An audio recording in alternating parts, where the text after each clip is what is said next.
तो बच्चों, जैसे पिछले चैप्टर में हमने पढ़ा था पादप में प्लांट में प्रकाश संश्लेषण, जिस प्रक्रिया से पादप भोजन बना रहा था, अब हम लोग इस चैप्टर में पढ़ेंगे रेस्पिरेशन इन प्लांट्स। रेस्पिरेशन का मतलब कि पादप सांस कैसे लेते हैं, पादपों में सांस कैसे लिया जाता है, इसी के ऊपर। ठीक है, तो आपको एक चीज़ याद रखना है कि अगर आप प्रकाश संश्लेषण पढ़ लिए हैं तो एकदम उसी का उल्टा क्या होगा, पादप में रेस्पिरेशन, पादप में श्वसन प्रक्रिया। प्रकाश संश्लेषण का जो चीज़ भी याद की है उसका उल्टा उल्टा कर देंगे तो वही चीज़ हो जाएगा पादपों में श्वसन प्रक्रिया। ये 3 स्लाइड के माध्यम से हम आपको पूरा क्लियर करेंगे। एक स्लाइड ये, दूसरा स्लाइड है, इसमें आपको 9 पॉइंट याद रखना है, और तीसरा स्लाइड आपको ये, इसमें 1 पॉइंट। टोटल 3 स्लाइड में आपको 10 पॉइंट याद रखना है। आपका ये पूरा सॉल्व हो जाएगा। फिर सर का वीडियो से सवाल सॉल्व करवाएंगे, लास्ट में आपसे सारा सवाल बनने लगेगा। तो देखो, पादप में प्रकाश संश्लेषण होता है भोजन बनाने के लिए, उसी तरीके से पादप में जो रेस्पिरेशन, जो श्वसन प्रक्रिया होता है सांस लेने के लिए, इसमें पादप क्या करेगा, ऑक्सीजन लेगा। सांस लेने के लिए तो ऑक्सीजन ही लेते हैं जैसे हम लोग, उसी तरह पादप में क्या करेगा, ऑक्सीजन लेगा और ग्लूकोज लेगा। जैसे हम लोग भी सांस लेने के लिए खाना लेते हैं, इसी तरीके से पादप सांस लेने के लिए खाना ग्लूकोज लेगा और ऑक्सीजन लेगा। और जबकि सांस के बाद हम लोग भी क्या छोड़ते हैं, कार्बन डाइऑक्साइड, तो वो लोग भी कार्बन डाइऑक्साइड छोड़ेगा। फिर हम लोग भी बाहर क्या निकालते हैं, वाटर, तो वो लोग भी वाटर निकालेगा। फिर हम लोग का भी क्या निकलता है बाहर, एनर्जी, तो पादप भी बाहर अपना एनर्जी निकालेगा। पादप में जो सांस लेने वाली प्रक्रिया है यह केटाबॉलिक है। केटाबॉलिक मतलब इसमें चीज़ टूटेगा, अभी बताएंगे, अभी सिर्फ याद कर लो। एक्सोथर्मिक है, इसमें मुख्य प्रोडक्ट एपीटी बनता है और by product what carbon dioxide और वाटर बनेगा। और पादप में सांस लेने की प्रक्रिया दिन रात हमेशा होती है, ये इसका रिएक्शन है। मेन चीज़ यहाँ से स्टार्ट होगी, सिर्फ आप ये देख लीजिए फिगर। अब यहाँ से स्टार्ट होगी, 10 पॉइंट आपको याद रखने हैं। देखो, रेस्पिरेशन इन प्लांट्स यानी कि पादपों में श्वसन प्रक्रिया। तब पादप में जो श्वसन प्रक्रिया है वो प्रकाश संश्लेषण से बिल्कुल ही अलग है। बोले थे ना कि वो प्रकाश संश्लेषण से बिल्कुल ही उल्टा प्रक्रिया है, एक तरीके से। कैसा प्रक्रिया, उल्टा। पादप में श्वसन प्रक्रिया का रिएक्शन क्या है, तब प्रकाश संश्लेषण में हम लोग पहले ये पढ़े थे और इसके से ये आता था, लेकिन पादप में श्वसन प्रक्रिया में इसके से ये आएगा। तो पादप में श्वसन प्रक्रिया क्या होता है, ग्लूकोज चाहिए पादप को और ऑक्सीजन चाहिए, उसके से बनेगा श्वसन में carbon dioxide plus water plus energy ATP. जबकि प्रकाश संश्लेषण में हमको चाहिए था कार्बन डाइऑक्साइड, वाटर, एनर्जी, और हमको मिलता था ग्लूकोज और ऑक्सीजन, लेकिन एकदम उल्टा है। तो आपको ये रिएक्शन याद होना चाहिए कि पादप के श्वसन प्रक्रिया में हमको चाहिए ग्लूकोज और ऑक्सीजन, और उसके से बनेगा हमको मुख्य उत्पाद के रूप में कार्बन डाइऑक्साइड, वाटर, एनर्जी। फिर से हमने बताया था कि जिस तरीके से कि पादप में जो प्रकाश संश्लेषण है एनाबॉलिक प्रक्रिया है, क्योंकि वहाँ पर ग्लूकोज क्या हो रहा था, बन रहा था, इन दोनों से मिलकर ग्लूकोज बन रहा था प्रकाश संश्लेषण में। लेकिन पादप में जो श्वसन प्रक्रिया है वह केटाबॉलिक प्रक्रिया है, क्योंकि इसमें ग्लूकोज जो है इसका ब्रेक डाउन होगा, टूटेगा। देखो, ग्लूकोज ये बहुत चीज़ में टूट रहा है, जबकि प्रकाश संश्लेषण में ग्लूकोज इन सभी चीज़ से मिल के बन रहा था। तब पादप में श्वसन प्रक्रिया कैसा है, केटाबॉलिक प्रक्रिया, क्योंकि इसके में ग्लूकोज टूटेगा। फिर पादप में श्वसन प्रक्रिया क्या है, एक्सोथर्मिक प्रक्रिया, क्योंकि इसमें एनर्जी निकलेगा। जबकि आपको पीछे हम पढ़ा है कि पादप में जो प्रकाश संश्लेषण वाला प्रक्रिया था वह इंडोथर्मिक था, क्योंकि इसमें सनलाइट हम लोग दे रहे थे, तो दो इंडो, जबकि इसमें से एनर्जी निकल रहा है तो एक्सोथर्मिक है। आपको डिफरेंस बिल्कुल दिमाग में लेके चलना है कि प्रकाश संश्लेषण में क्या अलग है और प्रकाश पादप के श्वसन प्रक्रिया में क्या क्या बात अलग है, इन दोनों में कंपैरिजन करते हुए चलना है। फिर पादप के शोषण प्रक्रिया में जो मेन प्रोडक्ट बनता है वो एटीपी और बाई प्रोडक्ट बनता है वाटर और कार्बन डाइऑक्साइड। ये एकदम उल्टा है प्रकाश संश्लेषण के, जबकि प्रकाश संश्लेषण में जो मेन प्रोडक्ट बन रहा था वो बन रहा था क्या, ऑक्सीजन प्लस ग्लूकोज। लेकिन यहाँ पे ऑक्सीजन प्लस ग्लूकोज पादप में कच्चा माल के रूप में उपयोग हो रहा है, जबकि बाई प्रोडक्ट क्या है, CO2 वाटर। ये चीज़ का निर्माण हो रहा है मेन प्रोडक्ट, जबकि इन दोनों चीज़ का प्रयोग पादप अपने खाना बनाने के लिए करता था। एकदम उल्टा आपको याद रखना है। फिर 5वां पॉइंट में याद रखना है कि पादप में शोषण कब होगा, तो बोलिएगा पादप में शोषण रात और दिन दोनों में होगा। लेकिन पादप में शोषण रात और दिन दोनों में होता है, लेकिन पादप में पूछे प्रकाश संश्लेषण कब होगा, तो बोलेंगे केवल दिन में। भाई सांस लेना तो भूल नहीं सकते हैं, सांस तो आदमी भी रात दिन दोनों में लेगा, तब पादप क्यों छोड़ देगा।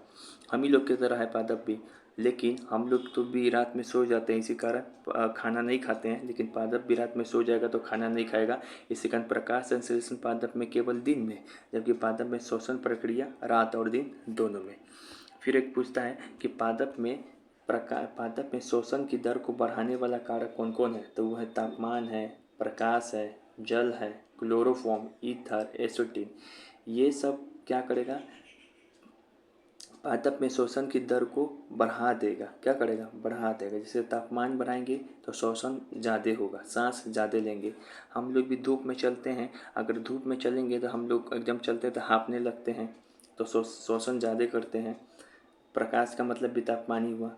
फिर जल भी पादप में शोषण की दर को बढ़ा देगा। हम लोग भी बरसात में भीगते हैं तो सांस तेज़ी से लेने लगते हैं, तो पादप भी अगर जल मिलेगा उसको तो शोषण ज़्यादा करेगा। फिर क्लोरोफॉर्म, ईथर, एसिटिन ये भी बढ़ा देगा। फिर पादप में कौन सा ऐसा चीज़ है जो पादप के सांस लेने की दर को, शोषण दर को कम कर देगा, तो जैसे कार्बन डाइऑक्साइड।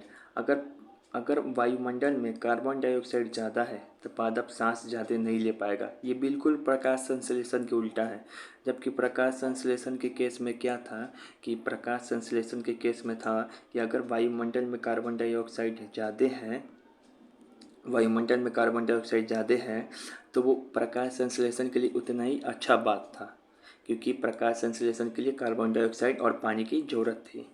फिर SO2, NO2, O3 ये सब भी अगर हवा में अगर बढ़ जाए, सल्फर डाइऑक्साइड, नाइट्रोजन डाइऑक्साइड और ओजोन O3, तो ये सब क्या होगा, पादप में श्वसन की दर को घटा देगा, क्योंकि ये सब वायु प्रदूषक है। तो वायु प्रदूषक क्या कर देगा, हम लोग में भी सांस लेने का दर कम कर देगा, तब पादप में भी सांस लेने का दर कम कर देगा। एक चीज़ आपको याद रखना फिर से, ये भी लेड कैडमियम भी अगर हवा में बढ़ जाएगा तो पादप में सांस लेने की दर हम लोग में भी कम हो जाएगी, पादप में भी कम हो जाएगी। फिर आपको याद रखना एक चीज़ बहुत ही वीवीआई है, आपसे पूछें कौन सा ऐसा गैस है जिसका पादप के श्वसन पे कोई प्रभाव नहीं पड़ता है, तब पादप के श्वसन पर किसका कोई प्रभाव नहीं पड़ता है, तो वो आंसर होगा ऑक्सीजन का। ऑक्सीजन बढ़े, घटे, कम हो जाए, ज़्यादा हो जाए, इससे पादप के श्वसन पे कोई फर्क नहीं पड़ने वाला है। पादप के श्वसन पर किसका फ़र्क पड़ता है, कार्बन डाइऑक्साइड का। अगर ये बढ़ गया तो हम लोग सांस भी कम ले पाएंगे और पादप भी सांस कम ले पाएगा। बिल्कुल अपने आप से रिलेट कीजिए। और फिर sulphur dioxide, nitrogen dioxide, oxygen बोले O3 ऑक्सीजन नहीं, O2 मतलब ऑक्सीजन होता है, O3 मतलब ओजोन। ओजोन बढ़ जाए तो ये सब वायु प्रदूषक है, तो इन सभी का भी प्रभाव पादप के श्वसन पे पड़ता है और ये सब पादप के श्वसन को क्या कर देगा, कम। तो पूरा 10 पॉइंट इतनी बार पढ़िए कि चाट जाएँ आप। और पढ़ना कैसे है, प्रकाश संश्लेषण से तुलना करते हुए और अपने आप को मानव से जोड़ते हुए। अब एक 10वां पॉइंट है कि पादप में श्वसन प्रक्रिया में गैसों का आदान प्रदान क्या चीज़ से होगा, तो बोलेंगे डिफ्यूजन के द्वारा होगा। हम बताए थे ना कि पादप में गैस का आदान प्रदान क्या चीज़ के द्वारा होता है, डिफ्यूजन के द्वारा। श्वसन में भी क्या करता है पादप, गैस का ही आदान प्रदान करता है। कौन सा गैस लेता है श्वसन में, तब पादप श्वसन में ऑक्सीजन गैस को लेता है और कार्बन डाइऑक्साइड गैस को छोड़ता है, बिल्कुल आदमी की तरह। अब प्रकाश संश्लेषण के बिल्कुल उल्टा। प्रकाश संश्लेषण में क्या करता था पादप, कार्बन डाइऑक्साइड को लेता था और ऑक्सीजन छोड़ता था, लेकिन श्वसन प्रक्रिया में क्या कर रहा है पादप, ऑक्सीजन को ले रहा है और कार्बन डाइऑक्साइड को बाहर छोड़ रहा है। तो किस प्रक्रिया द्वारा पादप श्वसन करता है, गैस का आदान प्रदान, तो बोलेंगे डिफ्यूजन, परासरण या विसरण, जो भी इंग्लिश में शब्द देखेंगे। फिर गैसों का आदान प्रदान 3 प्रकार से होता है डिफ्यूजन के द्वारा, 3 प्रकार से होता है। एक तो स्टोमाटा से हो सकता है, स्टोमाटा मतलब रंध्र, उससे होगा। फिर से रंध्र के बारे में आगे पढ़ेंगे, उससे पता चल जाएगा, सिर्फ याद रखें। फिर रूट हेयर से होगा, रूट हेयर से होगा, और स्टीम के लेंटिसेल से होगा। कहाँ कहाँ से होगा गैसों का आदान प्रदान? एक तो लेंटिसेल से हो सकता है, जो स्टीम, जैसे कि पादप है, ये तना है, ये तना में एक लेंटिसेल नाम का चीज़ होता है, वहाँ से हो जाएगा। या फिर ये जो पत्ता है, पत्ता में छिद्र बना रहता है छोटा छोटा, उसी को बोलते हैं स्टोमाटा या रंध्र, उसके द्वारा भी हो जाएगा। या फिर जड़, जड़ से भी हो जाएगा। लेकिन एक चीज़ याद रखेंगे, इससे स्टोमाटा से गैसों का भी आदान प्रदान होता है प्लांट में, और स्टोमाटा से आगे हम पढ़ाएंगे वाष्पोत्सर्जन भी होता है, ट्रांसपीरेशन भी होता है। सेम इसी तरीके से लेंटिसेल से गैसों का आदान प्रदान भी होगा। फिर गैसों के आदान प्रदान के अलावा लेंटिसेल से वाष्पोत्सर्जन यानी कि पादप में पानी का ह्रास यानी कि ट्रांसपीरेशन भी होगा। लेकिन रूट हेयर से सिर्फ क्या होगा? गैसों का ही आदान प्रदान होगा। यहाँ से ट्रांसपीरेशन आपको यानी कि वाष्पोत्सर्जन प्लांट में पानी का ह्रास नहीं होगा। तो सिर्फ आपको यहाँ पे याद रखना है कि पादप में श्वसन प्रक्रिया में गैसों का आदान प्रदान डिफ्यूजन के द्वारा होगा, और ये गैसों का आदान प्रदान 3 प्रकार से होगा, स्टोमाटा के द्वारा, रूट हेयर से, और स्टीम में मौजूद लेंटिसेल से। अब सर सॉल्व करवाएंगे क्वेश्चन, इसको एकदम ध्यान से सुनते जाना है और सॉल्व करते जाना है।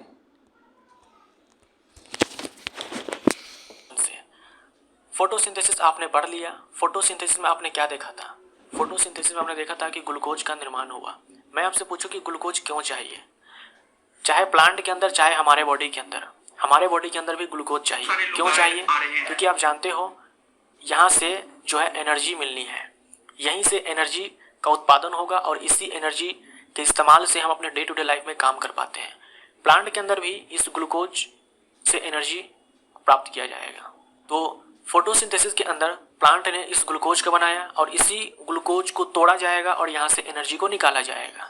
तो ग्लूकोज बनाया फोटोसिंथेसिस से, और इस ग्लूकोज से एनर्जी को निकाला जाएगा इस रेस्पिरेशन के जरिए, श्वसन के जरिए। तो ग्लूकोज से एनर्जी को निकालना ये श्वसन के अंदर होता है, यानी श्वसन प्रक्रिया से होगा।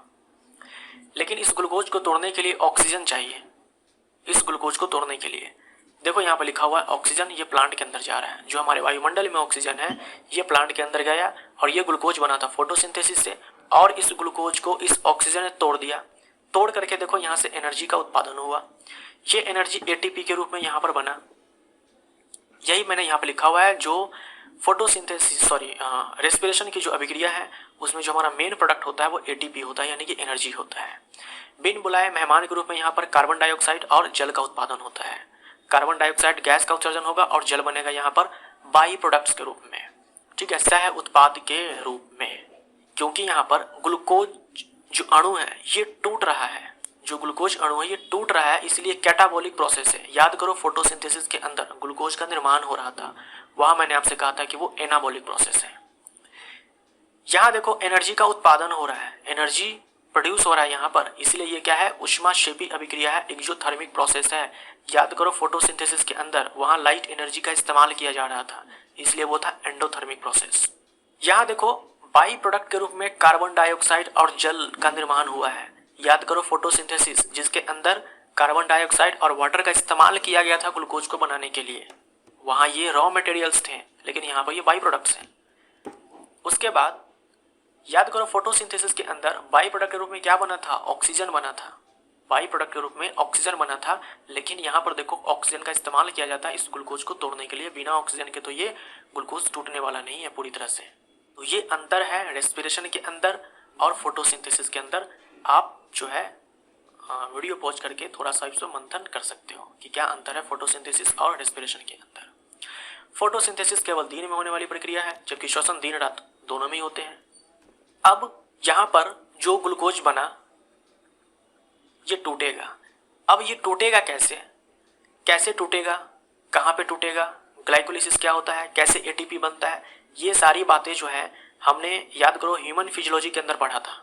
ह्यूमन फिजियोलॉजी के अंदर भी रेस्पिरेशन आता है, वहाँ भी हम लोगों ने पढ़ा था। तो ग्लूकोज का टूटना ये कोश के श्वसन कहलाता है, यानी कोशिका के अंदर ये सारे काम चलते हैं, ग्लूकोज का टूटना। तो वहाँ पर हम लोगों ने जो पढ़ा था वही चीज़ें यहाँ पर भी पढ़नी होती है। इसीलिए वही चीज़ मैं आपको यहाँ पर नहीं बता रहा हूँ, ना ही मैं उससे संबंधित यहाँ पे आपको सवाल करवाऊंगा। आपको देखना है, आप जाकर उसको देख लो। वो ह्यूमन के अंदर जो रेस्पिरेशन हुआ उसके लिए भी है और प्लांट के अंदर जो हुआ उसके लिए भी, यानी ग्लूकोज का टूटना वहाँ जैसे हुआ था यहाँ भी वैसे ही होगा। लेकिन श्वसन में एक बाह्य श्वसन भी होता है। एक तो हो गया कोशिकीय श्वसन जिसके अंदर ग्लूकोज का टूटना होगा। उससे पहले क्या होता है, बाह्य श्वसन होता है। वो बाह्य श्वसन क्यों जरूरी है, क्योंकि उनमें गैसों का आदान प्रदान होता है और गैसों का आदान प्रदान होगा तभी तो गैस आएगा, ये वाला ये जो गैस है ऑक्सीजन, इसलिए गैसों का आदान प्रदान भी होता है। तो हम जो सांस लेते हैं उनमें गैसों का आदान प्रदान होता है। ऑक्सीजन लेते हैं, ऑक्सीजन खून में गया, फेफड़ों में गया, फेफड़ों से खून में गया, खून से कोशिका के अंदर गया और ग्लूकोज को तोड़ दिया। प्लांट के अंदर भी ऑक्सीजन आएगा। प्लांट के अंदर नाक नहीं है लेकिन बाकी सारे और भी तो चीज है ऑक्सीजन के लिए, ऑक्सीजन को एक्सेप्ट करने के लिए। तो यहाँ भी गैसों का आदान प्रदान होगा। तो श्वसन में एक तो बाह्य श्वसन जिसमें गैसों का आदान प्रदान हो और एक कोशिकीय श्वसन जिसके अंदर ग्लूकोज का ब्रेकडाउन होता है। अब ग्लूकोज को तोड़ने के लिए ये जो ऑक्सीजन चाहिए, ग्लूकोज को तोड़ने के लिए ये जो ऑक्सीजन चाहिए ये आएगा गैसों के आदान प्रदान से। ठीक है, तो गैसों के आदान प्रदान में क्या होगा, ऑक्सीजन को लिया जाएगा और कार्बन डाइऑक्साइड को बाहर निकाला जाएगा। ये गैसों का आदान प्रदान देखो रंध्रों द्वारा हो सकते हैं, तने में जो वात रंध्र होते हैं, लेंटिसेल्स होते हैं उनके द्वारा, और जो मूल रोम होते हैं उनके द्वारा, इन सब के द्वारा हो सकता है। और कौन सा विधि, विसरण, ये आपको ध्यान में रखना है। डिफ्यूजन प्रोसेस से गैसों का आदान प्रदान होता है, डिफ्यूजन प्रोसेस से। इन सब के द्वारा गैसों का आदान प्रदान होगा डिफ्यूजन प्रोसेस से। लेकिन मूल रोम के द्वारा जलों का अवशोषण कौन सा प्रोसेस होता है, ऑस्मोसिस।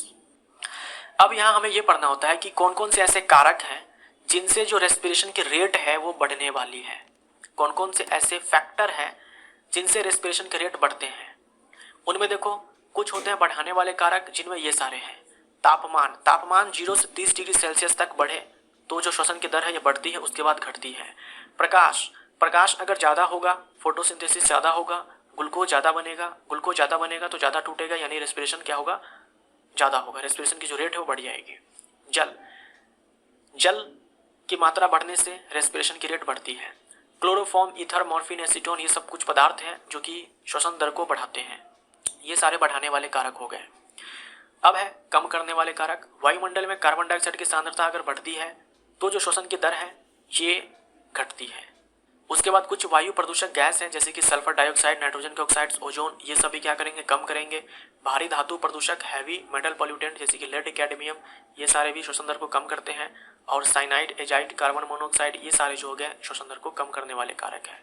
ऑक्सीजन की सांद्रता अगर एटमॉस्फेयर में थोड़ा बढ़ जाए, घट जाए, कोई इफेक्ट नहीं पड़ने वाला रेस्पिरेशन के रेट पे। ये सारे कुछ फैक्टर्स हैं जो कि अफेक्ट करते हैं रेस्पिरेशन के रेट को।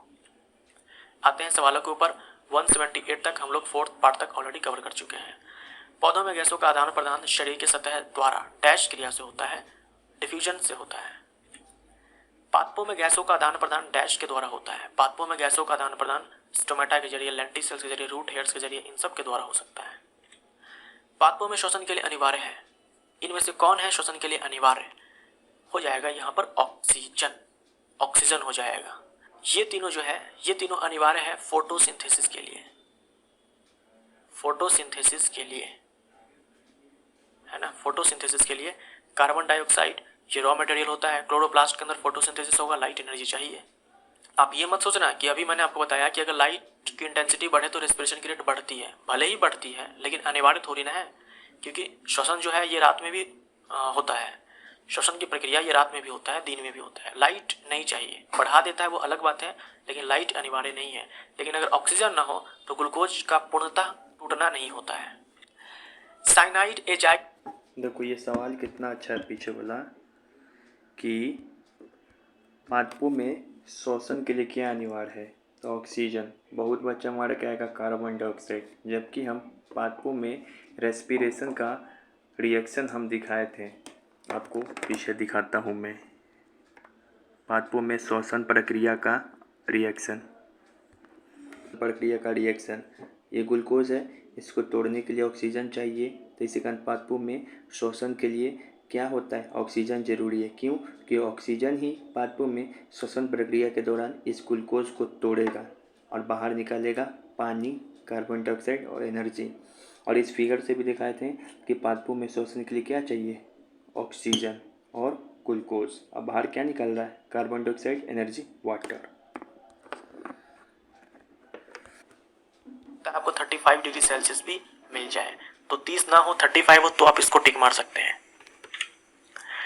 पादप में वायु प्रदूषक जैसे कि सल्फर डाइऑक्साइड, नाइट्रोजन के ऑक्साइड्स और जो ओजोन है ये श्वसन दर को क्या करते हैं, ये सारे जो गैसेस एयर पोल्यूटेंट्स हैं ये सब के कारण जो है श्वसन दर घटती है। निम्न में कौन सा तत्व पादपों में श्वसन दर को रोकते हैं? लेड एंड कैडमियम, ये रेस्पिरेशन को इनहिबिट करते हैं, रोकते हैं। निम्न में से किसमें सबसे अधिक श्वसन दर देखा जाता है? इनमें से किसमें? इन चारों के अंदर जो है सबसे अधिक ये अंकुरित बीज में जो सीड जर्मिनेट कर रहा है उसके अंदर जो सीड जर्मिनेट कर रहा है उनको एनर्जी की आवश्यकता अधिक होती है। अधिक एनर्जी की आवश्यकता है यानी कि अधिक रेस्पिरेशन होना चाहिए, क्योंकि एनर्जी का प्रोडक्शन तो रेस्पिरेशन से ही होना है। तो इसीलिए यहाँ पर जो श्वसन दर है सबसे अधिक देखा जाता है इन चारों के रिस्पेक्ट में, बाकी इन तीनों के रिस्पेक्ट में। श्वसन मापी से मापा जाता है, रेस्पायरोमीटर से मापा जाता है श्वसन दर को। अब आते हैं, तो चलिए हमने आपको प्लांट में रेस्पिरेशन यानी कि श्वसन भी पढ़ा दिया, सर का सवाल भी सॉल्व करवा दिया। बाय, ऑल द बेस्ट, इसको देखते रहें।